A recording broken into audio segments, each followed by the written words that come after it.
இந்த வீடியோல ஒரு பொண்ணு சர்வீஸ் கொடுத்த போன்ல இருக்கிற அவங்களோட பிரைவேட்டான போட்டோஸ் வீடியோஸ் எல்லாத்தையும் சர்வீஸ் பண்றவர் பார்த்துட்டு இருக்காரு. நம்ம சர்வீஸுக்கு போனை கொடுக்குறப்ப நம்மளோட பாஸ்வேர்ட் சொல்லி தான் வந்து கொடுப்போம், வேலை கரெக்டா பார்க்கணுங்கிறதுக்காக. பட் இப்பெல்லாம் நம்ம போன்ல பேங்கிங், போட்டோஸ், வீடியோஸ், சாட்ஸ்னு எல்லாமே பிரைவேட்டான இன்ஃபோவா இருக்கு. ஸோ நம்ம போனையும் அவங்கள்ட்ட வந்து கொடுக்கணும். பட் அவங்க நம்மளோட பிரைவேட்டான டேட்டா எதையுமே பாத்திரக்கூடாது. அப்படின்னா எல்லா மொபைல் மாடல்ஸுக்கும் என்ன பண்ணணும் அப்படிங்கிறத டீட்டெயிலா சொல்றேன். கண்டிப்பா இந்த வீடியோ சப்ஸ்கிரைப் பண்ணிட்டு ஃபுல்லா பாத்துருங்க. ஃபர்ஸ்ட் சாம்சங் போன்ஸுக்கு செட்டிங்ஸ்ல போயிட்டு டிவைஸ் கேர்க்குள்ள போயிட்டு மெயின்டெனன்ஸ் மோட் அப்படிங்கறத வந்து ஆன் பண்ணிக்கோங்க. உங்க போனோட டிஸ்பிளே, கேமரா எல்லாத்தையுமே அவங்களால யூஸ் பண்ண முடியும். பட் உங்களோட போட்டோஸ், வீடியோஸ், சாட்ஸா இருக்கட்டும், எந்த ஒரு ஆப்ஸுமே அவங்களால ஆக்சஸ் பண்ண முடியாது. உங்க போனோட சர்வீஸ்லாம் முடிஞ்ச பிறகு நீங்க போனை வாங்கி அந்த மெயின்டெனன்ஸ் மோட வந்து எக்ஸிட் பண்ணிக்கலாம். நீங்க பாஸ்வேர்ட் போடுற வரையும் அவங்களால எதையுமே பார்க்க முடியாது. Next pixel, Oppo, OnePlus, Realme இது எல்லாத்தையுமே பார்த்தோம் அப்படின்னா செட்டிங்ஸ் போயிட்டு சிஸ்டம்குள்ள ரிப்பேர் மோட வந்து ஆன் பண்ணிக்கோங்க. இதுவுமே நான் சாம்சங்ல சொன்ன மெயின்டெனன்ஸ் மோட் மாதிரியே எந்த டேட்டாவையும் சர்வீஸ் பண்றவங்களால பார்க்க முடியாது. அடுத்து ஐபோனுக்கு செட்டிங்ஸ்ல ஆக்சஸபிலிட்டிக்குள்ள அசிஸ்டிவ் ஆக்சஸ் அப்படிங்கறத வந்து ஆன் பண்ணிக்கோங்க. இதுல ஜஸ்ட் நீங்க பேசிக்கா ஒரு ஆப் அண்ட் கேமரால இஷ்யூ இருந்துச்சுன்னா மட்டும் கேமரால போட்டோ மட்டும் எடுக்கிற மாதிரியான ஆக்சஸ் கொடுத்து நீங்க வந்து செட் பண்ணிக்கலாம் இந்த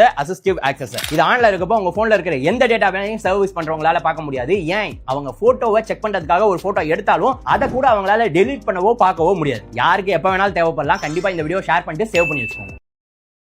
Download ShareChat.